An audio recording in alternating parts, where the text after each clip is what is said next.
ଜାତୀୟ ଜୀବନର ପାଠର କିଛି ପରୀକ୍ଷା ଉପଯୋଗୀ MCQ ପ୍ରଶ୍ନ ଉତ୍ତର। କେଉଁ ସ୍ୱଭାବ ଚିରସ୍ଥାୟୀ ନୁହେଁ? କ୍ଷଣର ଭଙ୍ଗୁର।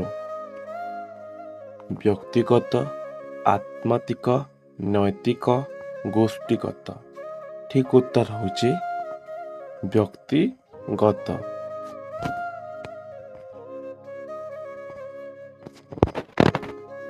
ଜାତୀୟ ଜୀବନ ପ୍ରତିଷ୍ଠିତ ହେଲେ ସୁଦ୍ଧା ଜାତୀୟ ଭିତରେ କେଉଁ ବିବାଦ ସମୂଳେ ଲୋପ ପାଇବ ନାହିଁ?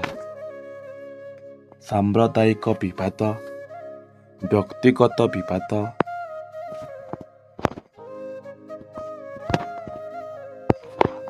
ଆତ୍ମାତିକ ବିବାଦ, ସାମାଜିକ ବିବାଦ। ଠିକ୍ ଉତ୍ତର ହେଉଛି ବ୍ୟକ୍ତିଗତ ବିବାଦ।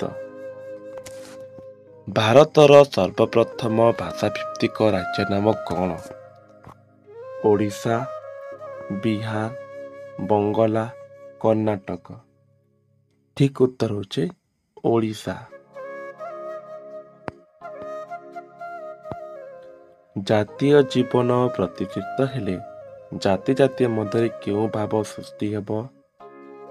ଶତ୍ରୁଭାବ, ଭାତୃଭାବ, ସ୍ୱଭାବ, ମନୋଭାବ। ଠିକ୍ ଉତ୍ତର ସ୍ୱଭାବ ସୃଷ୍ଟି ହେବ।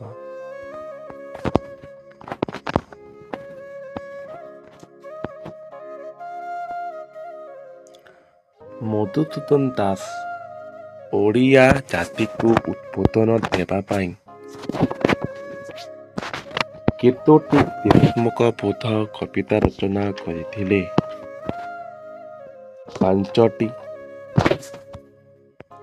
10ଟି, 7ଟି, 9ଟି। ଠିକ୍ ଉତ୍ତର ହେଉଛି 7ଟି। ଜାତୀୟ ଜୀବନ ପ୍ରବନ୍ଧଟି କେଉଁ ଅଧିବେଶନରେ ପ୍ରଦତ୍ତ ଅଭିଭାଷଣର ସଂକ୍ଷିପ୍ତ ରୂପ ଅଟେ? ଉତ୍କଳ ସଭା, ଉତ୍କଳ ସମ୍ମିଳନୀ, ଉତ୍କଳ ସମିତି, ଉତ୍କଳ ହିତୈଷିଣୀ।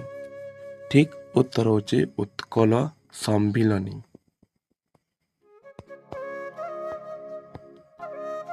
ମୋ ସଙ୍ଗେ ଆପଣଙ୍କ ମନ ମିଳିଲା ନାହିଁ, ଅତଏବ ମୁଁ ସମ୍ମିଳନୀରେ କାର୍ଯ୍ୟ କରିପାରିବି ନାହିଁ। ଏହାର କାରଣ କ'ଣ? ଜାତୀୟ ଜୀବନର ଅଭାବ, ବ୍ୟକ୍ତିଗତ ଜୀବନର ଅଭାବ, ସାମୂହିକ ଜୀବନର ଅଭାବ, ନୈତିକ ଜୀବନର ଅଭାବ। ଠିକ୍ ଉତ୍ତର ହେଉଛି ଜାତୀୟ ଜୀବନର ଅଭାବ।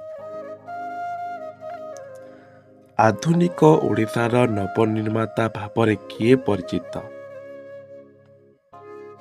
ରାଧାନାଥ ରାୟ, ମଧୁସୂଦନ ଦାସ, କୃଷ୍ଣଚନ୍ଦ୍ର ଗଜପତି, ଗୋପାଳ ଚନ୍ଦ୍ର ମହାରାଜ। ଠିକ୍ ଉତ୍ତର ହେଉଛି ମଧୁସୂଦନ ଦାସ।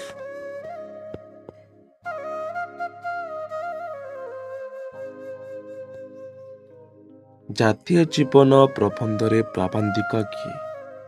ସଦାଶିବ ମିଶ୍ର, ଭୁବନେଶ୍ୱର ବେହେରା, ମଧୁସୂଦନ ଦାସ, ଗୋପାଳ ପ୍ରହରାଜ। ଠିକ୍ ଉତ୍ତର ହେଉଛି ମଧୁସୂଦନ ଦାସ। ଜାତି ଜାତି ମଧ୍ୟରେ ଭାବ ହେବା ନିମିତ୍ତ କାହାର ଆବଶ୍ୟକତା ଅଛି? ସମ୍ପର୍କ, ଜୀବନ, ପ୍ରାଣ, ମୋହମାୟା। ଠିକ୍ ଉତ୍ତର ହେଉଛି ଜୀବନର। କ୍ଷଣସ୍ଥାୟୀ ଜୀବନ ଖାଲି କେଉଁଠାରେ ଶେଷ ହେବ? ଗ୍ରାମ, ସହର, ନଦୀରେ, ଶ୍ମଶାନରେ। ଠିକ୍ ଉତ୍ତର ହେଉଛି ଶ୍ମଶାନରେ। ଶରୀରର ଅଭ୍ୟନ୍ତରରେ କ'ଣ ରହିଛି? ଆତ୍ମା, ଆତ୍ମା, ପ୍ରାଣ, ହୃଦୟ। ଠିକ୍ ଉତ୍ତର ହେଉଛି ଆତ୍ମା। ଆତ୍ମା କାହା ନିକଟରେ ପହଞ୍ଚିବ? ପ୍ରଭୁଙ୍କ ନିକଟରେ, ସ୍ୱର୍ଗରେ, ଈଶ୍ୱରଙ୍କ ନିକଟରେ, ପରମ ପୁରୁଷଙ୍କ ନିକଟରେ। ଠିକ୍ ଉତ୍ତର ଈଶ୍ୱରଙ୍କ ନିକଟରେ। କେଉଁ ଭାବ ଗୁଡ଼ିକ ମଣିଷକୁ ପ୍ରତିକ୍ଷଣ ତଳକୁ ଓଟାରୁଛି? ପାର୍ଥିବ ଜୀବନର ଆକର୍ଷଣ ଶକ୍ତି, ଘରର ସଂସାରର ମୋହ, ସମ୍ପତ୍ତିର ଲୋଭ। ଠିକ୍ ଉତ୍ତର ହେଉଛି ପାର୍ଥିବ ଜୀବନର ଆକର୍ଷଣୀୟ ଶକ୍ତି।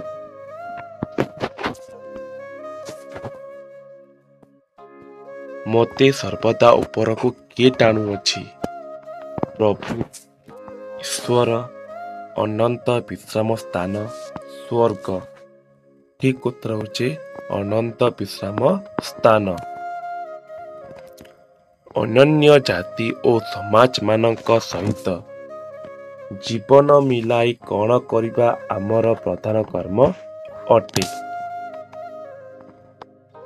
ସମ୍ପର୍କ ରକ୍ଷା, ଆଲାପ, ସମ୍ଭାଷଣ, କରମର୍ଦ୍ଦନ। ଠିକ୍ ଉତ୍ତର ହେଉଛି ଆଲାପ।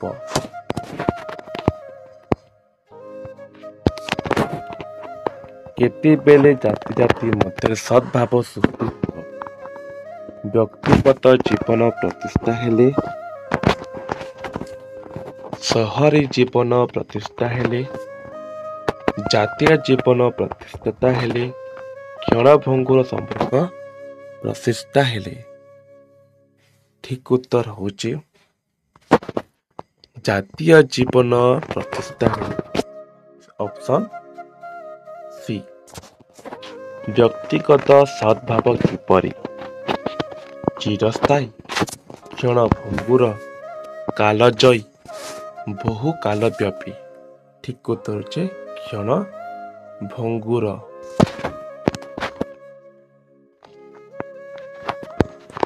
ମୁଁ ସମ୍ମିଳନୀରେ କାର୍ଯ୍ୟ କରିପାରିବି ନାହିଁ, ଏହା କାହାର ଉକ୍ତି? ଲେଖକଙ୍କର, ଲେଖକ ବନ୍ଧୁଙ୍କର, ଜଣେ ଶିକ୍ଷିତ ଲୋକର, ଜଣେ ଶିକ୍ଷିତ ଓ ପଦସ୍ଥ ଉତ୍କଳୀୟଙ୍କର। ଠିକ୍ ଉତ୍ତର ହେଉଛି ଡି, ଅପସନ୍ ଡି, ଜଣେ ଶିକ୍ଷିତ ଓ ପଦସ୍ଥ ଉତ୍କଳୀୟଙ୍କର। ପ୍ରଥମେ ଆକାଶରୁ କ୍ଷୁଦ୍ର ଜଳବିନ୍ଦୁ କେଉଁଠି ପଡ଼େ? ମାଟିରେ, ପୃଥିବୀ ସାରା, ନଦୀରେ, ସାଗରରେ। ଠିକ୍ ଉତ୍ତର ହେଉଛି ପୃଥିବୀରେ। ପୃଥିବୀରେ ଆଗେ ପଡ଼େ।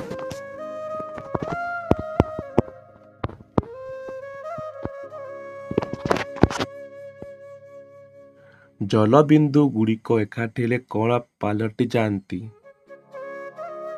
ବର୍ଷାଧାରା, ବାରିଧାରା, ଜଳଧାରା, ସ୍ରୋତଧାରା। ଠିକ୍ ଉତ୍ତର ହେଉଛି ଜଳଧାରା। ନଦୀମାନେ ଶେଷରେ କେଉଁଠି ମିଶିଯାଆନ୍ତି? ସମୁଦ୍ରରେ।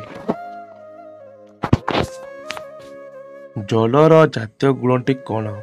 ଊର୍ଦ୍ଧ୍ୱଗାମୀ ହେବା, ଝରି ପଡ଼ିବା, ନିମ୍ନଗାମୀ ହେବା, ବହିଯିବା। ଠିକ୍ ଉତ୍ତର ହେଉଛି ନିମ୍ନଗାମୀ ହେବା। କେହି ଜଣେ ଓଡ଼ିଆ ଜାତିକୁ ଗାଳି ଦେଲେ ଆମ ମନରେ ରାଗ ହେବା କାହାର ଚିହ୍ନ ଅଟେ? ଦେଶ ପ୍ରେମର, ଜାତୀୟ ଜୀବନର, ଭ୍ରାତୃତ୍ୱର, ଜାତି ପ୍ରେମର। ଠିକ୍ ଉତ୍ତର ହେଉଛି ଜାତୀୟ ଜୀବନର।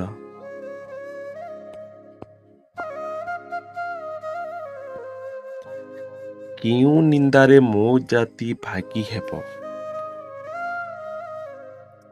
ମୁଁ ମିଥ୍ୟାବାଦୀ ହେଲେ, ମୁଁ ଖୋସାମତ କଲେ, ମୁଁ ମିଥ୍ୟାବାଦୀ ହେଲେ କିମ୍ବା ଖୋସାମତ କଲେ, ମୁଁ ଅନ୍ୟକୁ ଟେକିଲେ।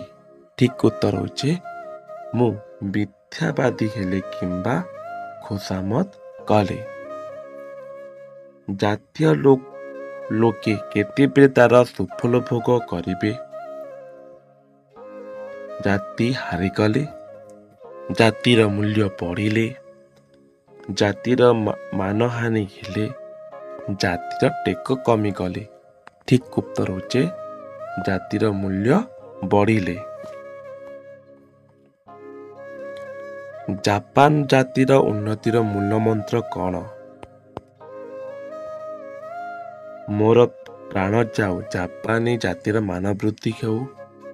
ମୁଁ ବଞ୍ଚି ରହେ, ଜାପାନୀ ଜାତିର ମାନ ରହୁ। ଆମେ ମରିଯାଉ, ଜାପାନ ଜାତିର ଉପରକୁ ଯାଉ ଆମେ ପ୍ରାଣ ହରାଉ, ଜାପାନ ଜାତି କମ୍ ନ ହେଉ। ଠିକ୍ ଉତ୍ତର ହେଉଛି ମୋର ପ୍ରାଣ ଯାଉ, ଜାପାନ ଜାତିର ମନୋବୃତ୍ତି ହେଉ। Option A. ତ୍ୟାଗ ମନୋଭାବ ଯୋଗୁଁ କେଉଁ ଜାତିର ମୂଲ୍ୟ ଜଗତ ଚକ୍ଷୁରେ ପଡ଼ି ଚାଲିଛି? ରୁଷ ଜାତି, ଜାପାନ ଜାତିର, ଇଂଲଣ୍ଡ ଜାତିର, ଆମେରିକା ଜାତିର? ଠିକ୍ ଉତ୍ତର ହେଉଛି ଜାପାନ ଜାତିର। ଜାପାନ ଜାତି କ'ଣ କଲେ ସମସ୍ତ ସଭ୍ୟ ଜାତି ତାଙ୍କୁ ଟଙ୍କା ଦେବାକୁ ପ୍ରସ୍ତୁତ ହୁଅନ୍ତି? ଦେଶ ପାଇଁ କାର୍ଯ୍ୟ କରି, ଟଙ୍କା କରଜ ଦେବା, ଅନ୍ୟକୁ ସହାୟତା ମାଗିବା, ଅନ୍ୟ ଦେଶର ଅର୍ଥ ଆଣିବା? ଠିକ୍ ଉତ୍ତର ହେଉଛି ଟଙ୍କା କରଜ ଦେବାକୁ ବିଜ୍ଞାପନ ଦେବା। Option B. କେଉଁ ପର୍ଯ୍ୟନ୍ତ ଜାତୀୟ ଜୀବନ ଗଠିତ ହୋଇନାହିଁ ବୋଲି କହିବାକୁ ହେବ? ଯେତେବେଳେ ଯାଏ ନିଜ କଥା ନ ବୁଝିଛୁ, ଯେତେବେଳେ ଯାଏ ପରନିନ୍ଦା ନ ଛାଡ଼ିଛୁ, ଯେତେବେଳେ ଯାଏ ବ୍ୟକ୍ତିଗତ ଜୀବନକୁ ଜାତି ପାଇଁ ବଳି ନ ଦେଇଛୁ, ଯେତେବେଳେ ଯାଏ ସ୍ୱାର୍ଥପର ହୋଇ ରହିଛୁ? ଠିକ୍ ଉତ୍ତର ହେଉଛି ଯେତେବେଳେ ଯାଏ ବ୍ୟକ୍ତିଗତ ଜୀବନକୁ ଜାତି ପାଇଁ ବଳି ନ ଦେଇଛୁ।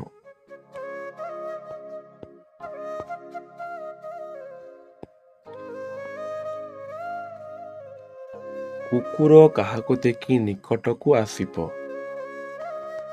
ଠିକ୍ ଉତ୍ତର ହେଲା ବିଲୁଆ। ଡାହାଲ କୁକୁର କାହାକୁ ଝପଟିବ?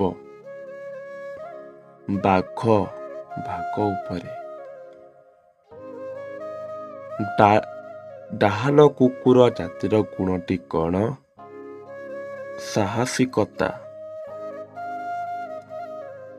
ବନ୍ଦ ଆଖିରେ ଆମେ କ'ଣ କରିବା?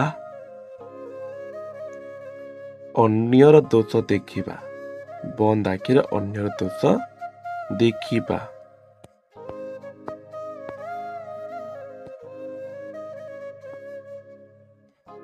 ଖୋଲା ଆଖିରେ କ'ଣ କରିବା ଦରକାର? ଅନ୍ୟ ଜାତିର ଗୁଣ ନିରୀକ୍ଷଣ କରିବା। ଅନ୍ୟ ଜାତିର ଗୁଣକୁ ନିରୀକ୍ଷଣରେ ଭଲ ଭାବେ ତାକେ ଦେଖିବା ଆମେ। Option A. ସବୁଠାରେ ଦୋଷତକ ତ୍ୟାଗ କରି ଗୁଣଗୁଡ଼ିକୁ ଗ୍ରହଣ କରିବା। ଏହି ମହାଶିକ୍ଷା ଆମେ କାହାଠାରୁ ପାଉଛୁ? ସୂର୍ଯ୍ୟଙ୍କ ଠାରୁ। Option B. ଉତ୍କଳ ଜନନୀ ଭାରତର ଜନନୀଙ୍କର କ'ଣ ନୁହନ୍ତି? ସପତ୍ନୀ ବା ଶତ୍ରୁ।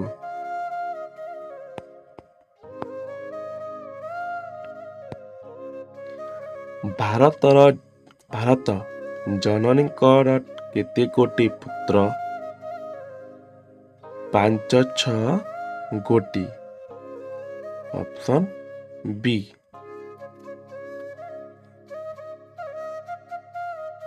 ଜନନୀ ଶିଶୁଙ୍କୁ କ୍ରୋଡ଼ରେ ପୁରାଇ କ'ଣ କରେ? ସ୍ତନ୍ୟପାନ କରାଏ। Option C. ଶିଶୁଙ୍କ ଦୁଷ୍ଟ ଚରିତ୍ର ଦମନ ନିମିତ୍ତ ଜନନୀ କ'ଣ କରେ? ବେତ୍ରାଘାତ କରେ। ଜନନୀ ଅପସନ୍ ଡି ବେତ୍ରାଘାତ କରେ। ଯେଉଁ ମଧୁମୟୀ ମୂର୍ତ୍ତିରେ ଜନନୀ ଶିଶୁକୁ ସ୍ତନ୍ୟପାନ କରାନ୍ତି, ସେହି ମୂର୍ତ୍ତିଟି କିଏ? ଉତ୍କଳ ଜନନୀ। Option B.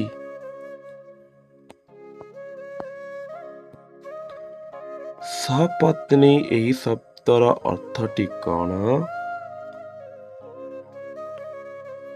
ସଉତୁଣୀ। Option C ସଉତୁଣୀ।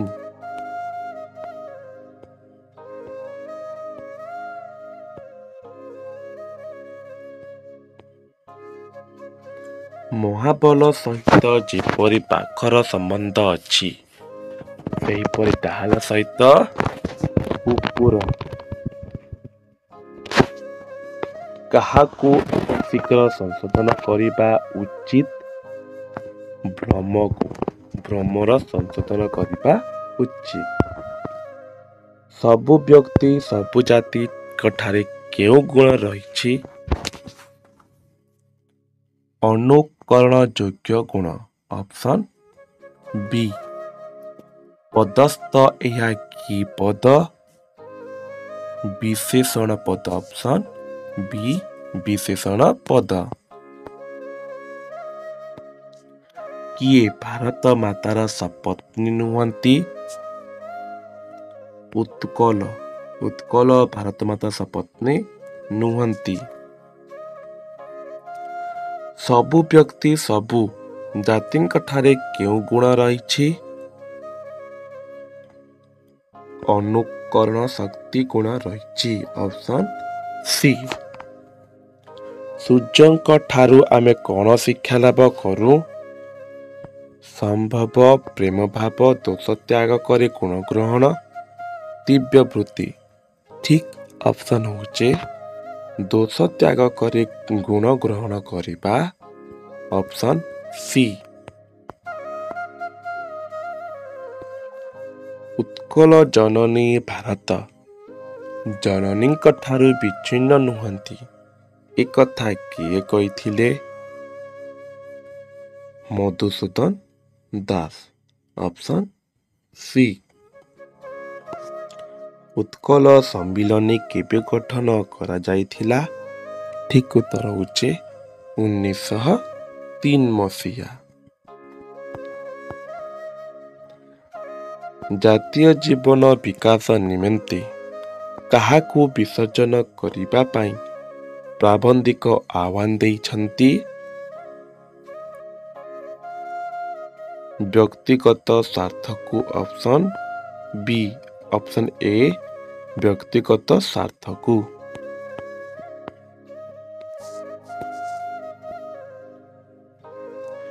ନିରୀକ୍ଷଣ ଶବ୍ଦର ଅର୍ଥ କ'ଣ? ତଦନ୍ତ କରିବା। Option B.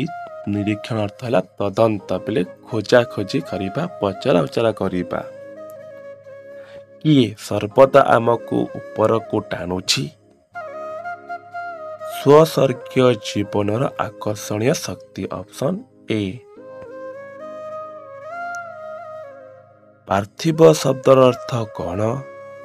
ସାଂସାରିକ। Option B. ଏଟା ରହିଲା ଜାତୀୟ ଜୀବନର କିଛି ପରୀକ୍ଷା ଉପଯୋଗୀ ପ୍ରଶ୍ନ ଉତ୍ତର।